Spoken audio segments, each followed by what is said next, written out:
ka sufɛ foli ta k'u lase an kanubaga kelen-kelen bɛɛ lajɛlen ma minnu bɛ Mali kɔnɔ walima Mali kɔ kan. An b'a fɔ n ka bisimila ka jabaraniso mandi Sherifila TV kɔrɔ aw ka bamanankan kunnafoni olu kɛnɛw de dayɛlɛntɔ ye nin ye. Kunnafoni daminɛla fɛn min bɛ tali kɛ bakuruba kunnafoni ale bɛ an bolo bi su in na.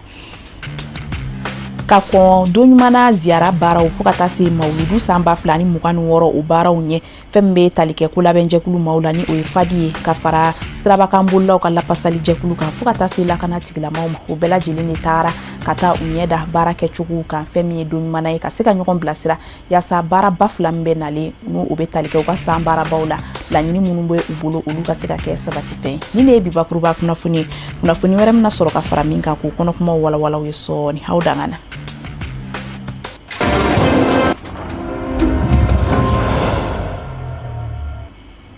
Am segin ka fɔ n ka bisimila aw ka jabaraniso mandi kɔrɔ. Sanfɛ kalanso Université Modibo Dilikan ɲɛmaw olu ye don kɛrɛnkɛrɛnnen sigi u ka kalandenw tɔgɔ la minnu ye baki sɔrɔ ni o de ye journée des bacheliers ni o fana de bɛ bɛn sanfɛ kalanso kofɔlen yɛrɛ a ka san 10 sɔrɔli o anniversaire o ma. Kɛnɛ in yɛrɛ o sigira u ka kalanso kofɔlen kɔnɔna na ka sanga ni kalanden somaw fo ka taa se kalan karamɔgɔw ma o ni fana maaba caman wɛrɛw olu tun bɛ a kɛnɛ kan yaasa ka se ka kɛnɛ yanga cogoya min na. Sherifila jabaraniso fana tɔgɔ la Mamadu Ben Sherif Sumano an'a ka jatala Ibrahim Kulubali olu tun bɛ u y'an sama ni minnu ye an ka jɛkulu seereya ɲɔgɔn fɛ.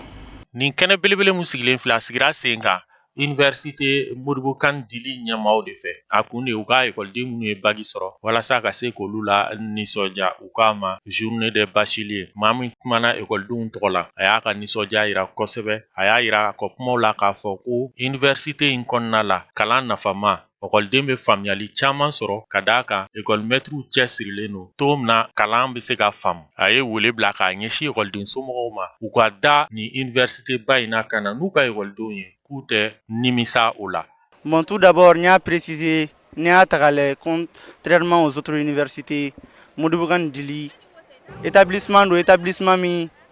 à tarif ou à Ranron quoi. Donc j'ai parlé de ça, néo au souligné.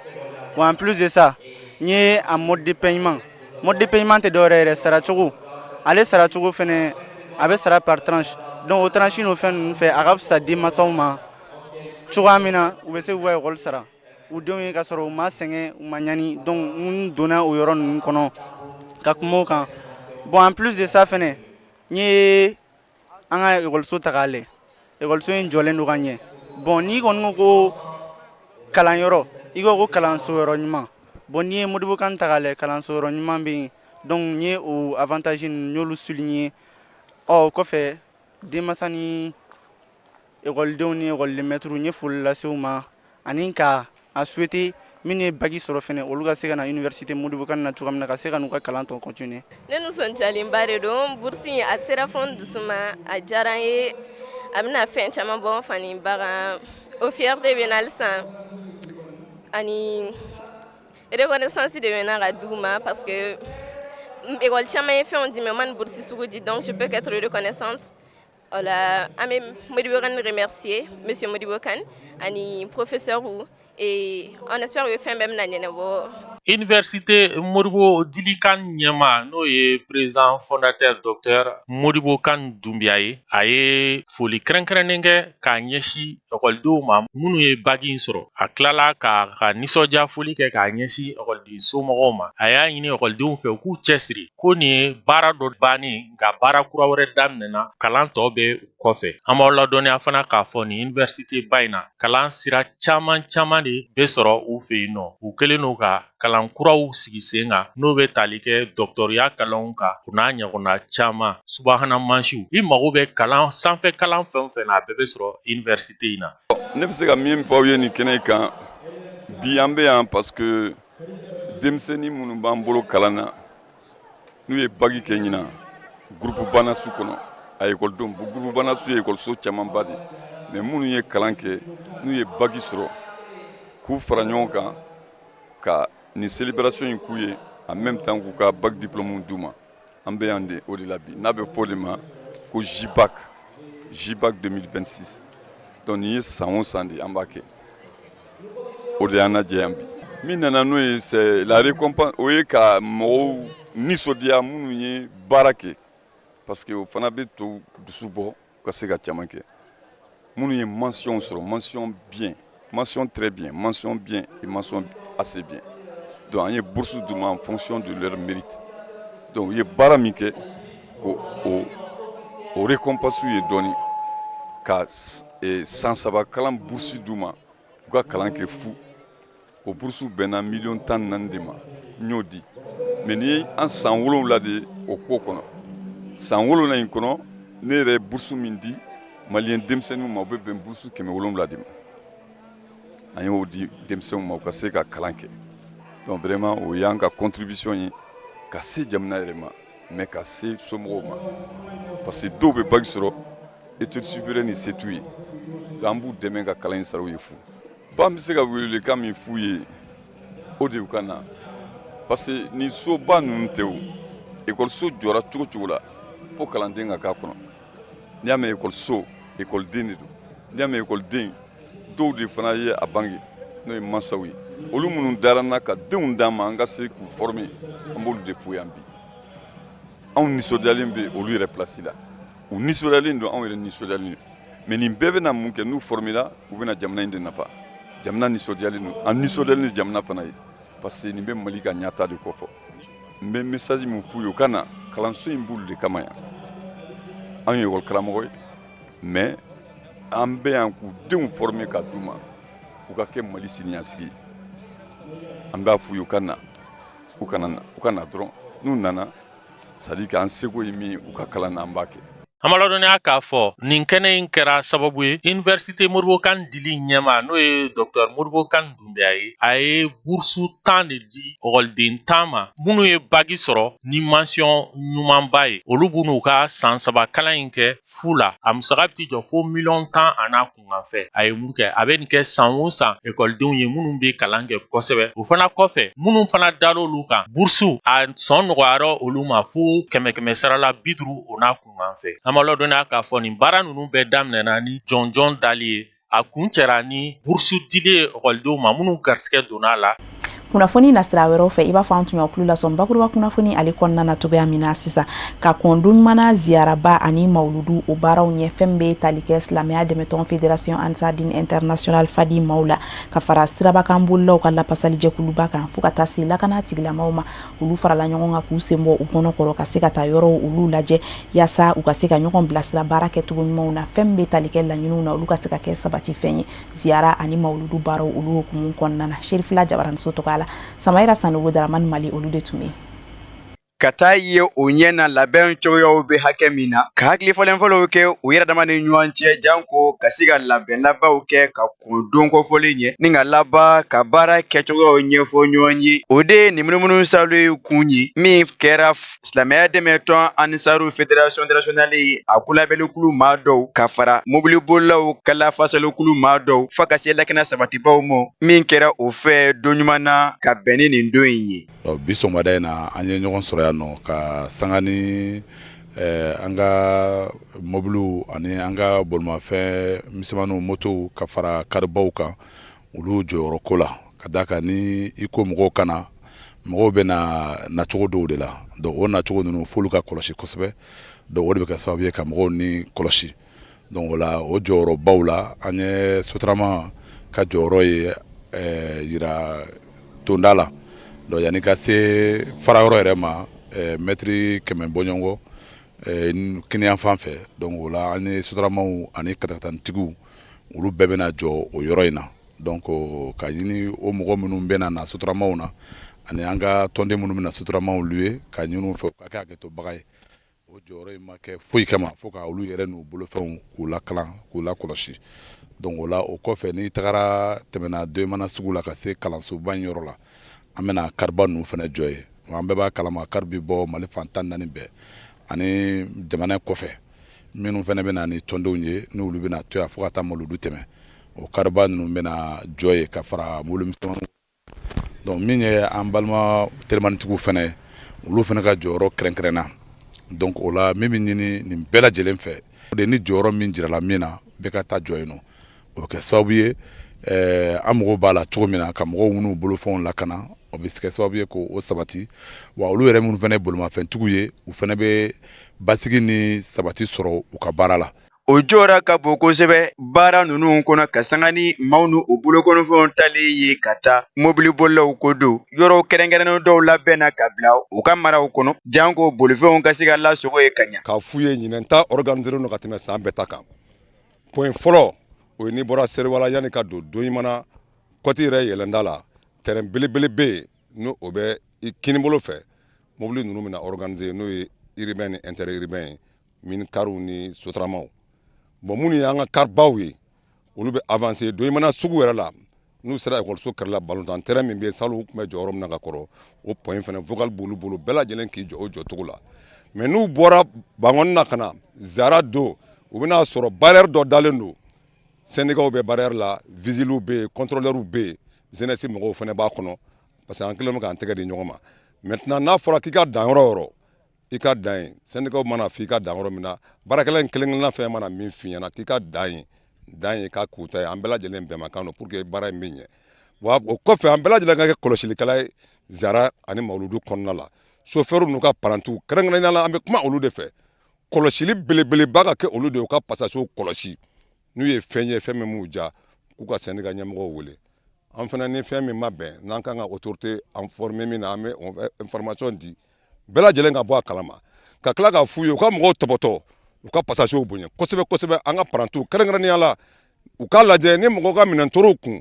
u kana minɛn in to mobili ninnu kɔnɔ an ka bureau filɛ sirada la n'o o ye plaque yɔrɔ ye u ka déposer syndicat bureau la an bɛ kunnafoni jɛnsɛn minnu nana u ka se k'u ka minɛnw sɔrɔ ɲumanya ni hakili sigi kɔnɔna la ka tila k'a f'u ye tugun fɛn min ye bolikojuguya ye ɲinɛn siraw bɛ ka dilan bɛɛ k'i kɔlɔsi chauffeur bɛɛ belebeleba fitini. Ni baara ninnu bɛ kɛ sababu ka maa ba yirikaw de kamara ɲɔgɔn kan okumu kɔnɔna na lakana u yakubali u bɛ wajibiya o de y'a to ni munumunu salo in senfɛ lakana sabatibaw kun bɛ o tu la janko u ka se ka jɛ ka hakili fɔlɔfɔlɔ kɛ ɲɔgɔn fɛ baara bolodalenw la minnu ni u bɛ se ka kɛ sababu ka maaw ni u bolokɔnɔfɛnw ta k'u kisi baara ninnu kɔnɔ. N'an b'a laɲini k'a fɔ karitigi bɛɛ lajɛlen an filɛ jɔyɔrɔ min na kari bɛɛ bɛ jɔ yen nɔ ka bɔ Doɲimana yan ka taa Fiya ninnu ni Sirakɔrɔni ni Nɔnsɔnbugu minnu bɛ bɔ cercles la ka na Ziyara participer sira goudron fasi dɔ in fɛ ballontan terrain bɛ yen an y'a laɲini kɛ o mobili misɛnninw bɛɛ bɛ jɔ o kɛnɛ kan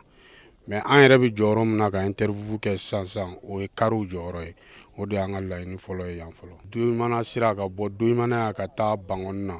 a sira a kun man ɲi mais a garatera et puis Zangor tuguni a sira bolicogo ka jugu chauffeur ni moto tuguni katatantigiw fɛ vraiment an bɛ laɲini k'u fɛ ka bɔ Bangɔni kɔnɔna la turunen fo ka na se Doɲimana an bɛ laɲini k'u fɛ u ka sabali yɛrɛ de quoi u ka na hakilisigi la pour que ka Ziyara in kɛ nɔgɔya la k'a ban nɔgɔya la bɛɛ kɛnɛman ka segin i ka denbaya la o yɛrɛ de ye karamɔgɔ ka laɲini ye. Vraiment an ye baarabaw labɛn a kama n'Ala sɔnna a ma Mawuludu ni Zara an bɛ ka baara minnu labɛn a kama a baara kunfɔlɔ ye mɔgɔw bɛ don da minnu fɛ ani u segin sira minnu fɛ labɛn minnu kɛlen don o la kɔni an b'a ɲini mɔgɔw fɛ ni an ka mɔgɔw kumana mɔgɔ minnu fɛ o sira kan u k'u jija ka o kumakan ninnu labato u bolo pour que baara bɛ se ka nɔgɔya an kelen-kelen bɛɛ lajɛlen bolo cogo min na an ka laɲini tɛ ka tɔɔrɔ se mɔgɔ si ma wa Zara ni Mawuludu kɔnɔ an bɛ de ka se ka mɔgɔw lafiya bon o baaraw kɔnɔ ɲɛnɛma ko don gɛlɛyaw tɛ b'a kɔnɔ donc an b'a ɲini mɔgɔw kɔni fɛ vraiment o don ka bɔ ni sɛgɛnbɔ la an bɛ ka barrière minnu sigi o barrière baaraw mɔgɔw ka a nɔgɔya an ka mɔgɔw bolo pour que an mago bɛ lakana min na o bɛ se ka sabati cogo min na. Hakili fɔlɔfɔlɔw tɛmɛnen kɔfɛ minnu bɛɛ lajɛlen laɲini ye kelen ye baaraba minnu b'a la ka kunbɔ u ka se ka kɛ tare ye n'o bɛ tali kɛ Doɲimana Ziyaraba ani Mawuludu baaraw la ni minnu salo in baaraw kɛra waati kɛrɛnkɛrɛnnen ye u ka se ka taa o ɲɛw da yɔrɔw kan minnu sugantera jango bolomafɛnw bɛ se ka lasago o yɔrɔ kɔfɔlen ninnu na. Hali bi kunnafoni nasiraw fɛ an bɛ bɔ Bamako kan kunda Kucala mara kan ka sanga ni silamɛya dɛmɛtɔn Ansaru ɲɛjɔyɔrɔ denkɛ ale ka hakilinaw ye ni o ye Aseyidi Badara Ali Usman Haidara ye a ka Zavia kalandenw ka bɔ Kucala marabolo kɔnɔna na olu ye u ka san duwawu kalan kɛnɛba o tako fɔlɔ baaraw olu ɲɛnɛmaya hakilina in kun de ka se ka alisilamɛw fara ɲɔgɔn kan alikuranɛ sanuman kunna ka se ka ala deliw ni duwawu caman kɛ togo min na bɛn ni basigi olu ka se ka sabati an ka Mali jamana o kɔnɔna na Sherifila Jabaramuso tɔgɔ la Fatumata Kane ale bɛna ɲɛfɔli kɛ kunnafoni tɔ la. Funankɛ tɛgɛ koko ɲuman a bɛ maakɔrɔ dɛgɛ nɔɔni k'i to funankɛniya si la i jugubaw ka diɲɛ minɛ a ɲɔgɔnna funankɛw lasɔn k'a sɔrɔ a ma kɛ ni diyagoyanifin ye sherifikɛ muɲunen kumabali Seyidi Sherif Aliyu Usman Badara Ayidara n'a y'i ja a fɔ duwawu jaabi morikɛ mansaw dusu sumayalen kɔfɛ ni a jugubaw ye ni k'a ka kabila kunnawolo ni jugu ye Seyidi Sherif Aliyu Badara Usman Ayidara ne y'a ka zaviyadenw ye ka bɔ Kucala u ka san ala weliba kɛnɛ don kɛnɛ min ni a fanga bɛ bonya kosɛbɛ ni alikuranɛ kalanw ye ka taa se duwawu kalanw ma dakuruɲɛ kelen damakasi an dabama la an fa adamaden ɲuman bɛɛ lajɛlen ye nin ye Kucalakaw ta kɛnɛ a tako fɔlɔ ye première édition Sheku Badara tɔgɔ la a ka ja silamɛ ɲuman bɛɛ lajɛlen tɔgɔ la e ko maa ye nin kɛnɛ in lakali maa ye Kucala ka da ka bɛɛ lajɛlen yira kɛnɛ kan kɛrɛnkɛrɛnnenya na dugutigilakaw ka taa se alimamilakaw ma u bɛɛ lajɛlen ye tasi bila kɛ ka ɲɛsin nɔrɔ sun ma Seyidi Sherif Usman Madan Ayidara a nisɔndiyalen bɛ kuma ta bi su in na an ka silamɛ jamajɛkulu ɲɛfɛ i n'a fɔ o ye bonya min dan kan dugutigiw tɔgɔ la kintigiw tɔgɔ la ani faamaw tɔgɔ la an b'o bonya kosɛbɛ o ma k'u fo k'u barikada a diyara n ye a bɛnna anw ma n'Ala sɔnna a ma anw ta ye duwawu ɲini de ye ka ɲɛsin jamana ma ka ɲɛsin sigida ma an b'a ɲini karamɔgɔ fɛ o ka duwawu kɛ Ala ka sanji nafama s'anw ma parce que diɲɛ yɛrɛ sigilen bɛ sɛnɛ balo de kan ni balo tɛ yen adamadenya yɛrɛ tɛ yen zawiya nin a ɲinɛ san kelen an b'a ɲini Ala fɛ san o san Ala k'a kɛnɛ ɲɛnama ka tɛmɛ nin kan Ala k'a kɛnɛ bonya ka tɛmɛ nin kan ka ɲini Alahu Ta'ala fɛ Ala kɔsuma minnu kɛla Ala k'a kɛ an ka diɲɛ ɲɛna ye Ala k'a kɛ an ka lahara ɲɛna ye an ka dɔn k'a fɔ Alakira b'a fɔ an ye nɛɛma ni kisi b'a ma a ko jamakulu jamakulu ni aw kafola yɔrɔw la ka Ala de kɔsuma Ala ka hinɛ bi jigin aw kan mɛlɛkɛw bi aw entouré ka aw koli wa Ala b'aw tɔgɔ sɛbɛn jamakulu cɛ la jamakulu minnu ye Ala jɔn ɲumanw ye Alahu Ta'ala yɔrɔ ka buna adamadenw bɛɛ lajɛlen fara ɲɔgɔn kan u ka don da kelen fɛ ka bɔ da kelen fɛ diinɛ ma bɔ diinɛ na taabolo ma bɔ taabolo la siya yɛrɛ ma bɔ siya la Sheku Badara y'o kɛ Badara ka zawiyadenw Kucala u ka ni Ala ko sumaba in kɛnɛ kan nimisi waasaw bonyana kosɛbɛ ka sanga ni Kucala maabaw se joli ye kɛnɛ in kan kɛrɛnkɛrɛnnenya na diinɛ taabolo bɛɛ lajɛlen ka ɲɛmaya so o conseil islamique Kucala ka taa se Sherifla duba kabila ma Kucalakaw fɛ u bɛɛ lajɛlen sɔnni sigi Sheku Badara ka ɲumanw walew nka u ko nɔrɔ sun tayɔrɔ an fa Seyidi Sherif Usman Madan Ayidara a ye nin kɔlɔsi ni kabila bin min ɲɔgɔn ye an ka diinɛ ɲɛmaaba tɔgɔ la o conseil président imama président Kucala alimami bɛɛ lajɛlen ka ɲɛma n'o ye Alifa Musa Ibrahim Danbele n'ale dalannɛ ye a balimakɛ filɛ an kɛrɛfɛ u ka geribukɛ don u ka ciden don ka bɔ ka an ka sherifikɛ fo fɔlɔ n'o ye Sherif Usman Madan Ayidara Ala k'an ɲɛmɛ a la hakilila min b'a la diinɛ in ka se yɔrɔ min na wallahi ne a hakilila sabatila n'a faamuyala dɔnnibaw fɛ Sherif Usman Madan Ayidara ka hakilila wallahi n'a faamuyala Mali dɔrɔn tɛ dɛ diɲɛ yan an bɛ yɛlɛma ka kɛ alijinɛ ye hali n'a sɔrɔ alijinɛ yɛrɛ ma kɛ bilen wallahi n'a faamuyala dɛ wallahi n'a faamuyala hakilila yan bɛ kɛ alijinɛ ye yan'an ka taa don alijinɛ belebele yɛrɛ la an bɛ Ala deli a ka hakilina Ala k'a sabati ani a denw u ye hakilila minnu ta n'o ye Badara Ali ye wallahi nin ye koba de ye k'a fɔ adamadenw an ka bɛɛ sigi yɛrɛ la fɔlɔ bɛɛ k'i ta kɛ nin ŋaniya fila ni nin farala ɲɔgɔn kan o bɛ wasa kɛ Kucala sherifi bɛɛ lajɛlen tɔgɔ la kɛrɛnkɛrɛn ma an kɔrɔkɛ kɔrɔba min sigilen filɛ an bɛna kuma ni ale dalannɛ de ye n'o ye Mulaye Abdurahmane Ayidara ko ka foli kɛ naba cɛman n'a bɛɛ lajɛlen ye an sigila sigi min na ni ye sigi min ka bon ni a ka di Ala ye kosɛbɛ Ala ko Ala kofɔla cɛmanw ka caya ani Ala kofɔla musomanw alijinɛ layiru de tanbaw ye ani yafa association an ka bɛn maaya la Kucala n'a y'i ja a fɔ Sheku Badara tuguni yan u bɛɛ lajɛlen ye nin cɛba in ka wuli ka jɔ ka sa wolofa sanuma ma Seyidi Sherif Usman Madan Ayidara o seereya kanw kɛ ko ka adamadenw bɛɛ fara ɲɔgɔn kan an ka jɛ fɛn dɔ la ka jɛ maaya la ka maaya dilan an bɛ o kɛnɛ dɔ ka nin su in na donc ka kuma kuntala surunya ka an fa fo Ousmane Serou Madani Haidara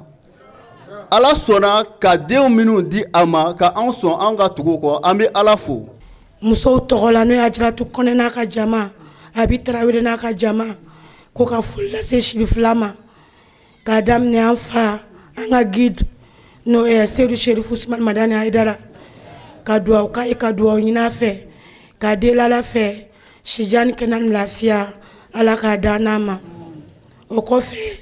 k'an ma Tijani n'a dɔgɔninw bɛɛ fo hali ni maa min tɛ misiw min yɔrɔ i n'a dɔn k'a fɔ kunante Seko Badara ka zawiya kucala u ka ala ko suma in kɛnɛ kan e m'a kɛnɛ in yɛrɛ sigi cogo ye k'u labɛn cogo ye i n'a dɔn k'a fɔ dɔ wɛrɛ foyi tɛ kɛnɛ in kan ala ko suma kɔ don cayara kɛnɛ in kan ye ka ɲɛsin kucala sanjiko ma hakaja ɲinan samiya yɛrɛ bada fa bɛɛ lajɛlen fɛ ka fara ba Maliba kolo suma kan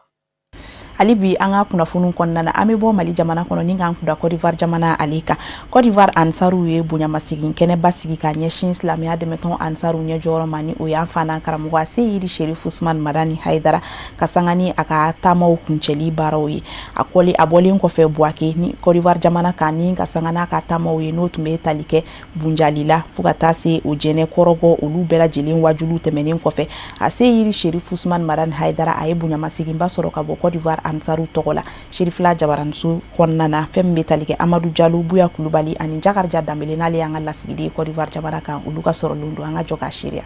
bani kɛlen kɔ ka Côte d'Ivoire gaɲa ka yanfa caman kɛ wajulibaw la i n'a fɔ Korogo Bunjali ani Buake a seginna ka na Buake ka bɛn ni dimanche uti kalo tile 9 ye o dugujɛ ntɛnɛn uti kalo tile 10 Côte d'Ivoire silamɛya dɛmɛtɔ Ansar ɲɛmɔw u ye bonyamasegin kɛnɛ sigi a ye ka wale ɲuman dɔn a ka wuli ka jɔ la silamɛya diinɛ kɔrɔtali la silamɛya dɛmɛtɔ Ansaru minnu bɛ Côte d'Ivoire ka daminɛ ɲɛmayaso la sous-section ɲɛmɔw comité de contrôle ɲɛmɔw ani trésorerie ɲɛmɔw nin bɛɛ ye wale ɲuman dɔn wuli lase sirifikɛ mɔ bani dɔn bɛ ni silamɛya lapasali min ye kabini kunungo ka nin na ɲɔna muɲuko maɲakɛ kɛ Côte d'Ivoire dugukolo fan caman fɛ u y'o wale ɲuman dɔn fɔli lase sirifikɛ mɔ karamɔgɔ n'a ka délégation parce que un bureau national n'a fɔla nisɔndiya tɛ fila ye an k'a ye karamɔgɔ nana tourner nin na ka bureau dayɛlɛ an ye ka karamɔgɔsow dayɛlɛ an ye ka autorité sow dayɛlɛ an ye ka politique sow dayɛlɛ an ye a tɔ b'an anw yɛrɛ de ma sisan ka don o sira fɛ Ansardini bɛ ɲɛtaga sɔrɔ cogo min na ka tɛmɛ Côte d'Ivoire kɔnɔ donc tɔndenw welela ka na foli di karamɔgɔ ma comme tournée sela a kuncɛyɔrɔ la ka na yira la vraiment an nisɔndiyala a sara t'an bolo a sara bɛ Ala de bolo Ala ka n'a ka denbaya sara Ala k'u ɲuman segin ka foli di a ma hali bi Ala k'a sara silamɛya dɛmɛtɔ Ansar ma ɲɛma minnu ye ɲɔgɔn falen kuma na a bɛɛ y'a ka nisɔndiya jira sirifikɛ la ka laban k'u ka sarati ka kurakuraya a ye u ni a n'u ka nafolo k'a bila a ka bolo ka silamɛya diinɛ dɛmɛni na an nisɔndiyalen bɛ kɛnɛ nin ka sɔgɔmada na n'o ye Buake siège fédéral ye ani an karamɔgɔ de bɛ sigi la yan nɔ karamɔgɔ ye tournée daminɛ an fɛ yan kabini kalo tile 12 na an ka laɲini ye donc an ka laɲini tun ye a kana Mawudu kan fɛ a Côte d'Ivoire yan o a ka Abidjan o kɛra Stade Fɔbɔnyi la Mawudu kɔfɛ an ɲin'a fɛ an ka wuli ka fédération damadɔ taama an ye fédération 4 ko la n'o ye Buake ni Korogo ani Bunjali ani Wojine kunun an bɔra Wojine ka kɔse ka na Buake karamɔgɔ y'a kanu san'a ka kɔse ka taa Mali la a n'a ka tɔndenw ka sigi a catégorie 2 f'u ɲɛna donc an fana ye wele lase an ka tɔn ɲɛmɔgɔw ma n'o ye section ɲɛmɔgɔw ani section ɲɛmɔgɔw ni fédération ɲɛmɔgɔw ye ani trésorier ni musow ka ɲɛmɔgɔ ye bɛɛ ɲɛ sɔrɔ yɛrɛ ɲɛ bɛ kɛnɛ facogo la parce que bɛɛ mako bɛ karamɔgɔ ka kumakan kelen na ka se ka hakili sigi donc bɛɛ bɛ kɛ sɔgɔmada na kuma in bɛ senna karamɔgɔ bɛ ka kuma a bɛ ka kuma ka tɔndenw fɛ anw minnu ye tɔn ɲɛmɔgɔ ye an fana nisɔndiyalen don ka d'a kan mɔgɔw n'i ye laɲini kɛ ni Ala y'a latigɛ i ka laɲini kɔnɔna na a y'i bonya nin waati in na kuma min na an y'a ɲini k'an bɛna karamɔgɔ wele ka na a bɛna nin baara in k'an fɛ nin waati in na nin juillet kalo in na bɛɛ ko an ma ko an jalaki don ka d'a kan k'an bɛ samiyɛ plein nin na ko sanji b'an ka baara tiɲɛ an ko non an b'a ko in kalifa Ala ma sa ye Ala ta ye a kɛra an sago ye koyi an ye baara o baara daminɛ kabini Abidjan fo ka taa se laban yɔrɔ la san maa kelen tiɲɛ san maa an ka wuli ka jɔn si tiɲɛ vraiment an bɛ Ala fo k'Ala barikada ka kisi nama ɲɛna fɔ ko jida Amadou Muhamadu kan bon bi sɔgɔmada nin na an ka sigi in kɔnɔna na sigi tun ye jagoya ye ka d'a kan karamɔgɔ ka na kalo kelen ni kɔkan fɛ an ka jamana kɔnɔ a ka taa kɛ ka sɔrɔ ni tɔndenw ma sigi o tun man ka kɛ donc o sigi min kɛra an nisɔndiyalen don an b'a ɲini ala fɛ ala min y'a to bi an sera ka baara in bɛɛ ka kɛ wasa fo ka se bi ma o ala kelen a k'a to an ka baara in tɔ laban fo ka taa karamɔgɔ ka denbaya sigi o sigiyɔrɔ la ka bɛɛ sigi a sigiyɔrɔ la vraiment an ma degun foyi sɔrɔ nin tournée in kɔnɔ na mɔgɔ ma tiɲɛ n'an ye mɔgɔ ma kasara sɔrɔ o kɔnɔ o ye ala tanu de ye an b'a ɲini ala fɛ ala ka nin ko in ala ka barika don karamɔgɔ si la ka barika don a ka kɛnɛya la an minnu wulilaw don k'an b'a dɛmɛ ala k'an bɛɛ lajɛlen dɛmɛ bɛn ni kelenya min an bɛ min laɲini karamɔgɔ ka kuma de b'o bɛn ni kelenya sɔrɔ an ka tɔn kɔnɔ o kuma de bɛ sen na sisan an b'a ɲini ala fɛ ala k'an kanu ɲɔgɔn na an ka se ka karamɔgɔ dɛmɛ ka layidu an ye layidu dama n'o ye k'a dɛmɛ ka diinɛ sankɔrɔta o ka se ka kɛ donc an bɛ Sirifila télévision fana fo olu minnu bɛ ka an ka jan in bɛɛ ka diɲɛ bɛɛ daminɛ parce que bi mɔgɔ min bɛ média importance de bɔ o tɛ tulonkɛ la an bɛ yan mɔgɔw bɛ to fo Faransi ka to Amérique an ye an bɛ baara kɛ waati min na k'a y'o kɔnɔ n'o ye direct ye o bɛ kɛ ni Sirifila ka wulikajɔ de ye ala ka barika don Sirifila la donc baara in an y'a daminɛ hɛrɛ cogo min na ala k'a laban hɛrɛ la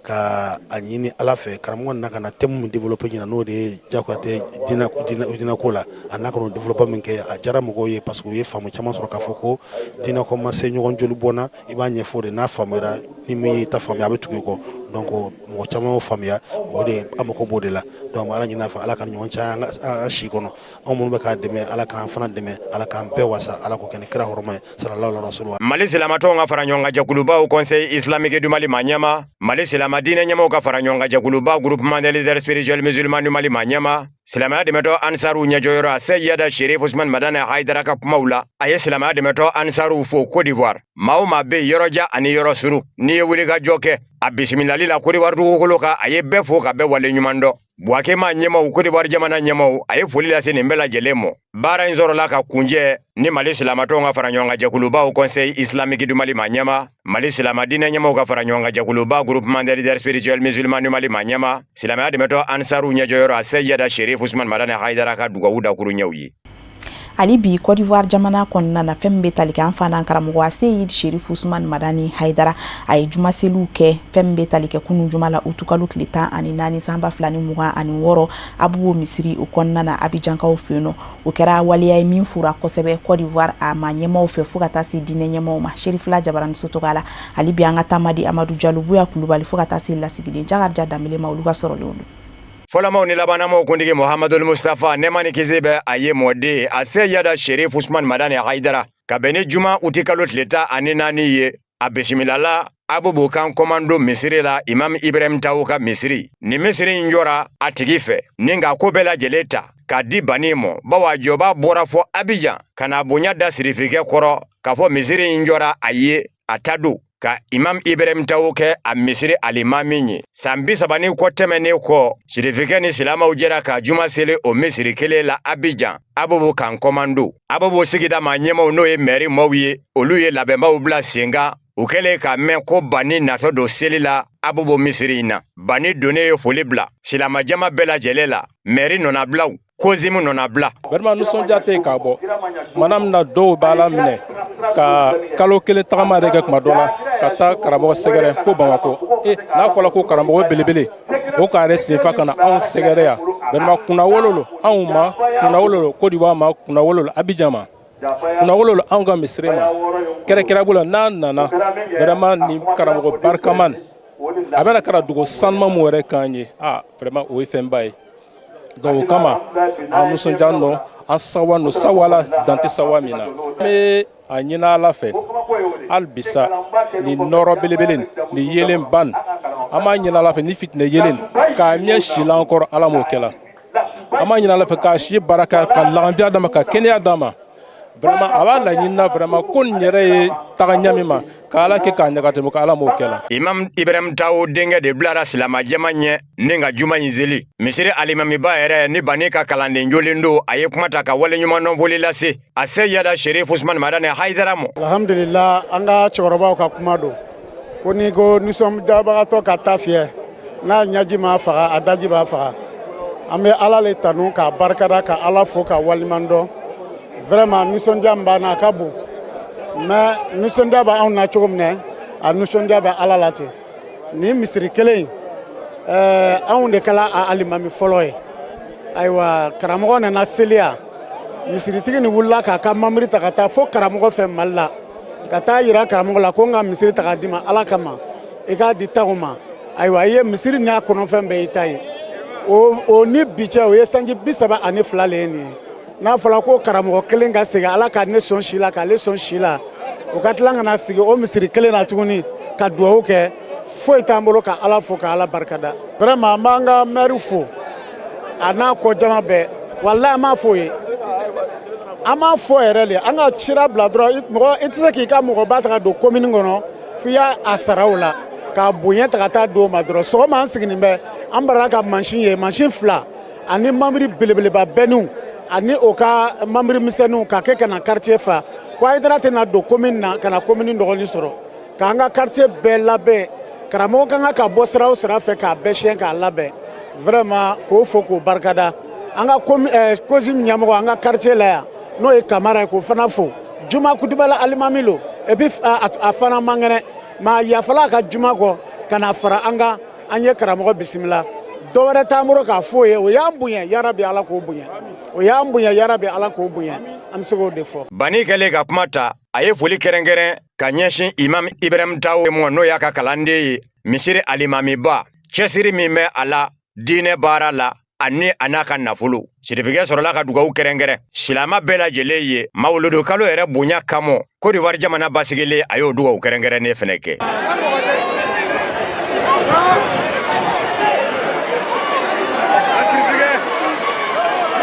an bɛ to o kɛnɛ kelen in kɔnɔna na ni o ye abubu misiriba kɔnɔna ye ka se ka alisilamɛya dɛmɛtɔn ansaru ɲɛ jɔyɔrɔ Mali silamɛw ka tɔnba Haut Conseil islamique du Mali ma ɲɛma Mali alisilamɛ diinɛ ɲɛmaw ka jɛkuluba groupement des leaders spirituels musulmans du Mali ma ɲɛma an fa n'an karamɔgɔ a se yiri Sherifu Usmane Madani Hayidara a ka laseliw ɲɛmada. Wa rahmatullahi ta'ala wa barakatuh. Alhamdulillah an nisɔndiyara an fari fɔnna an nana juma seli Ala ɲin fɛ yan n'o ye taw ye Ala ɲin ani waliyu ye arabukan de ye Ala ɲin o y'an ka bamanankan de ye Ala ɲin anw ti gundo dɔn an ti baara kɛ Ala ka yɔrɔ si mais Ala yɛrɛ ye min fɔ o dɔnnen don Ala ko ale ɲin ye mɔgɔw de ye minnu y'a to Ala ta la n'u y'a kɛ Ala ye alors an bɛ misiri min kɔnɔ Ala y'a kalifa cɛ min ma bi n'o ye taw ye kabini an y'a ye don min na an y'a ye Ala ka sira de kan an y'a ye o baara de la a ni a n'a ka nafolo a y'a ka bonya bɛɛ bɔ a la nin diinɛ ɲɛtaa kama a sara bɛ Ala bolo a sara bɛ Ala bolo n'an selila o misiri la an bɛ maire fo an bɛ maire ka baarakɛla bɛɛ fo maa o maa ye dɛmɛ kɛ maa o maa ye fɛn o fɛn kɛ nin ko in na a bɛɛ sara bɛ Ala de bolo an b'a ɲini Ala fɛ nin juma in bonya kama ani mawuludu kalo yɛrɛ bonya kama hami o hami bɛ an na min Ala ta bi bɛn Ala ma bɛɛ dilala si ni kɛnɛya labanko ɲuman Ala k'a d'an ma Ala ka ɲinifɛnw nɔgɔya Ala k'an sago d'an ma ka labanko ɲuman d'an ma k'an bɛɛ bila Ala ka sira kan an nisɔndiyara Ala ka bɛɛ nisɔndiya Ala ka hɛrɛ k'an n'aw ye Ala k'an n'aw wasa Ala k'an n'aw kɔrɔta. Ni ne fana b'an sɛnsɛn ni k'an kunda diɲɛ fan wɛrɛ kunnafoniw kan min bɛna lase aw ma karamɔgɔ Musa Fɔnba fɛ.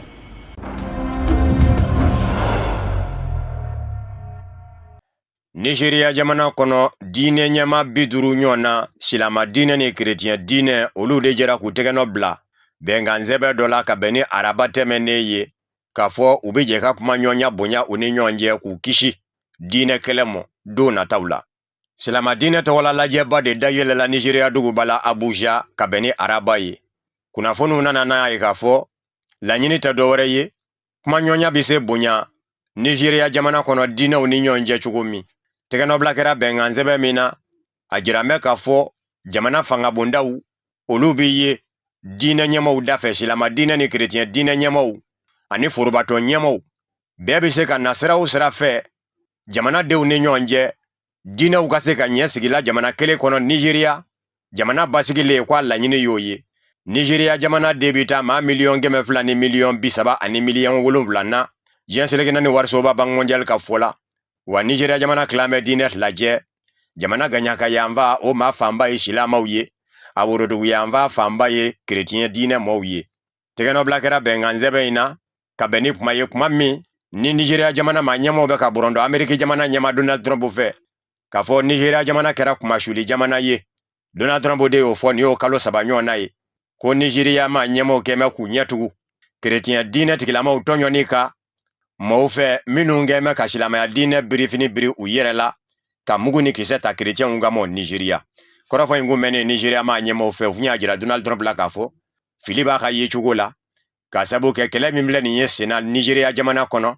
ateka dine kelendu na fo me ku keme ka shilama dine brifini bri uyerela o shinya joli de kera ni uye furumbara ni du misiri la ka misiri wuli ni shilama wiye ko kumana ko chrétien dine tigilama odama tonyonde ko tonyo inzeme hali shilama uyerumo yenselege nani toma Nations Unies ka jate bole ya ajira kafo Boko Haram ka muguni kiseta Nigeria jamana kono kana blabila ma ba bina ni nyona ayode bone anina wa ma ba bina ni famba fene shilama udi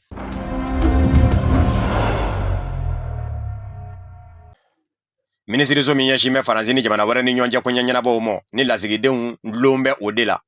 o yesiga segali dayele ka nyeshi Bruno Foucher mo faranzi jamana lasigide Centrafrique kono ka sabu ke faranzi jamana kono kuna fone di gafi mimi wele ko Canard enchaîné o de borana e kafo u ka lasigide Centrafrique san 2024 janvier kalo kana se nyina san 2026 mars kalo mo kwa ye mbugotigi da obesimila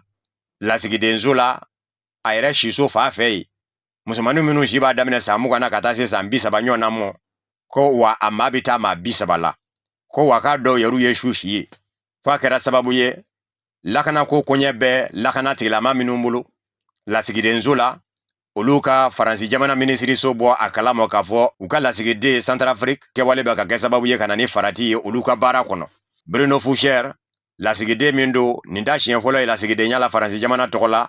nga san 2023 de anana faransi jamana tokola Centrafrique ka beni kuma ni faransi jamana ma nyemo ne Centrafrique ma nyemo te ka se ka nyonye bawo irisila jamana surasiya na mbe bisimila mine Centrafrique jamana kono ka sangani benganye mi me Centrafrique ma nyemo ni irisila ma nyemo che faransi jamana ma nyemo te ko yeni nyanyuma nye okumono ba fe nyajugo nyanyuma joyoro mingume ubolo Centrafrique yani irisila jamana kana foko joyoro in lasegu umode ubo wilika jola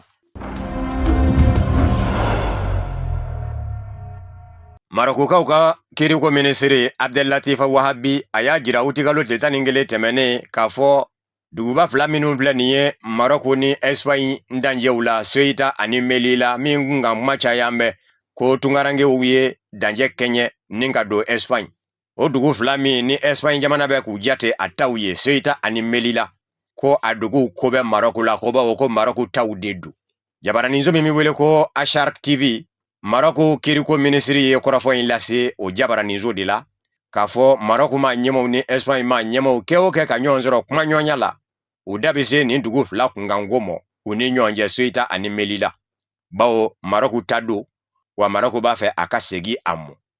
kwa segi ni mike sigi kafo kono abike munyu fene kono Maroko jamana fe hal ni ko telinde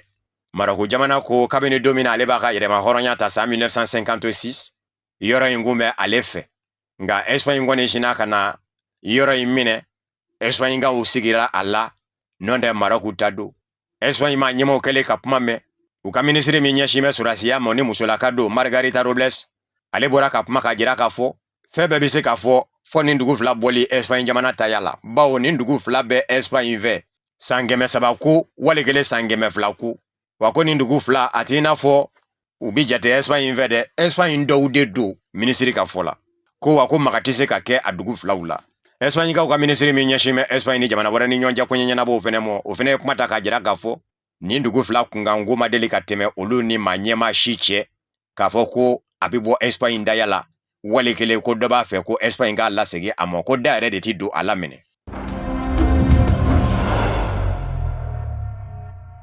ni Amerika jamana nyama Donald Trump weki jo keneka jamanya koro Amerika ka fodu na taula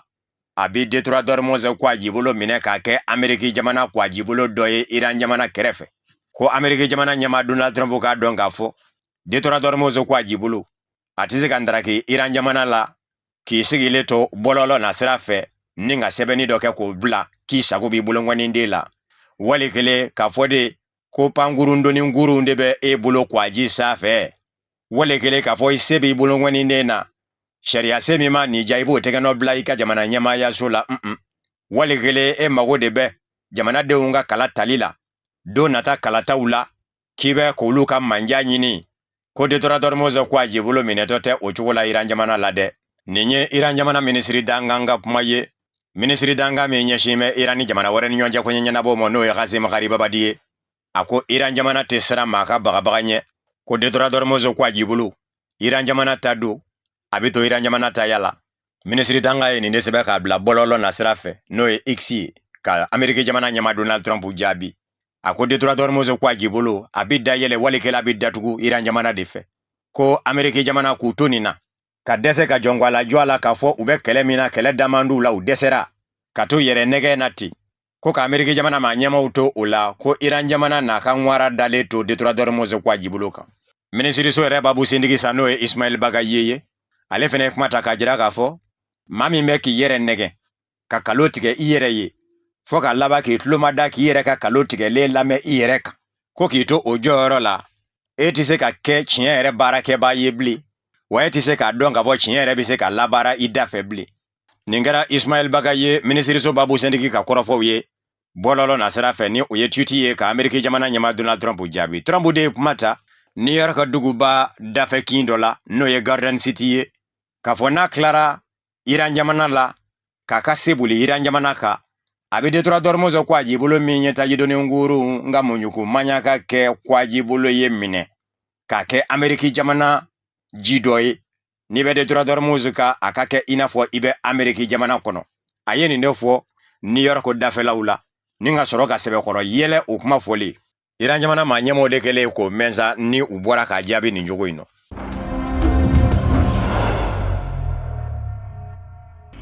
o de fana bɛ dansigi kɛ bi bamanankan kunnafoni sɔrɔlenw na minnu sera ka labɛn kunnafoni diso ɲɛmaayaso ka yamaruya kɔnɔ ka bɛn ni nin sanga in ye ka se k'aw ta k'o da aw tulo kan an bɛ segin ko kura k'aw fɔ aw ka tulomajɔ a n'aw ka ɲɛmadali la n'ala ma basi kɛ n'a ye diɲɛ kuma wɛrɛw don an garizigɛ la an bɛ ɲɔgɔn sɔrɔ nin kɛnɛ kelen kan nin waati kelen na yan'olu cɛ an b'a fɔ n k'aw kan bɛn ala ka su yɛrɛ d'an bɛɛ lajɛlen ma